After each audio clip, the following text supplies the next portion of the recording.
De retour sur le plateau de Citeo, et je suis ravie d'accueillir au Salon des maires et des collectivités locales de France Caroline Cayeux. Bonjour. Bonjour. Merci beaucoup d'être avec nous. Vous êtes maire de Beauvais, bien sûr, et présidente de l'Association des villes de France. Peut-être rappelez-nous ce qu'est l'Association des villes de France. C'est une association qui regroupe les villes de 10 000 à 100 000 habitants avec leurs intercommunalités et qui représente à peu près 25 millions de Français. Donc nous avons un certain poids, en tout cas en matière de bonnes pratiques, en matière d'exemple et en matière aussi de responsabilité par rapport à nos adhérents. Ça pourrait couvrir 600 villes en France.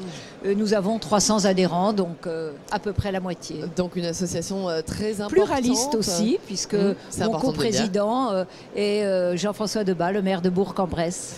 Très bien. Et quels sont, alors justement, quel est l'enjeu du tri, de la collecte des déchets, du recyclage pour votre association? C'est important, on l'imagine. Alors, c'est important parce que ce sont nos villes qui témoignent finalement de leurs difficultés, mais aussi de leur réussite. Parce qu'en matière de tri, nous sommes au-dessus de la moyenne des tests en termes de performance de tri, et je crois que ça c'est très important.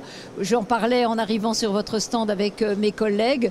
La TGAP est tellement exponentielle que... Alors la TGAP, pour ceux qui nous regardent, c'est la taxe...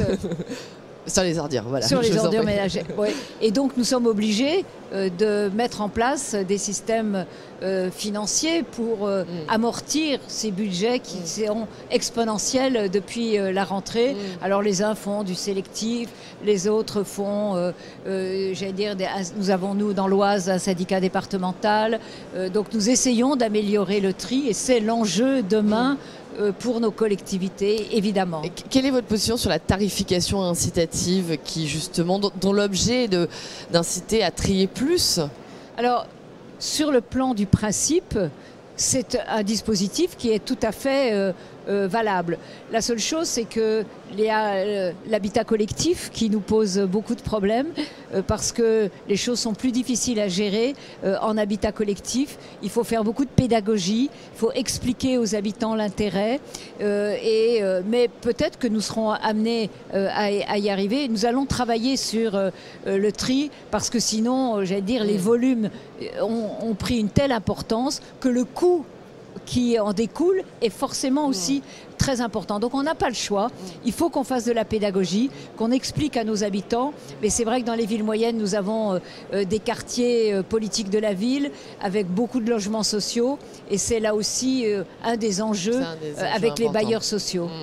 Alors je crois que vous êtes justement partenaire de Citeo depuis 2014, c'est ça, avec une collaboration qui est principalement axée sur, parlons, le développement de la tarification incitative et la lutte contre les déchets abandonnés également. Alors absolument, et d'ailleurs nous avons une journée de l'intelligence que nous avons mis en place chaque année et nous allons traiter ce sujet pour voir quelle est la ville verte idéale. Nous allons traiter ce sujet-là le 1er décembre avec des interventions de François-Michel Lambert, le président de l'Institut de l'économie circulaire, et nous aurons des témoignages d'élus locaux sur leur réussite. Ce sont les journées que nous appelons de l'intelligence locale et c'est très important pour nous de voir quelles sont les bonnes pratiques, quels sont les conseils qu'on nous donne et quels sont les défis auxquels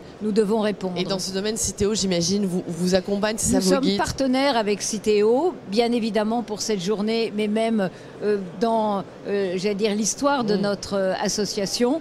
Et je crois que c'est important parce que nous aurons l'intervention d'un expert de chez vous, de chez Citeo. D'accord.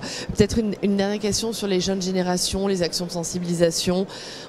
On imagine qu'effectivement, c'est ce qu'il y a de plus efficace aujourd'hui, c'est de sensibiliser dès le jeune âge, les jeunes générations qui ensuite transmettent ça également à leurs parents, dans les familles. Exactement. Je me souviens d'une étude qui avait été faite il y a une vingtaine d'années où en fait on disait que le problème c'était dans l'habitat collectif, que c'était les enfants à qui on confiait les poubelles à descendre.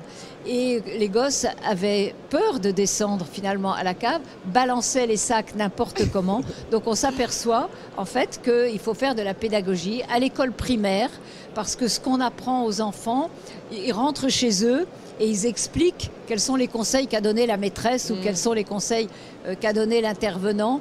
Et je pense qu'en effet c'est le b.a.-ba. Nous le faisons d'ailleurs, je veux dire, sur un autre sujet totalement indifférent, qui est la laïcité, qui est quelque chose de très important en ce moment pour nous. Mais c'est par la pédagogie, par l'éducation, que nous arriverons à montrer l'importance du tri et le moyen de valoriser aussi ces déchets. La pédagogie, c'est ce que nous retiendrons. Merci beaucoup Caroline Callien, merci d'avoir été présente avec nous sur le stand Citeo ce matin. Merci beaucoup. Merci.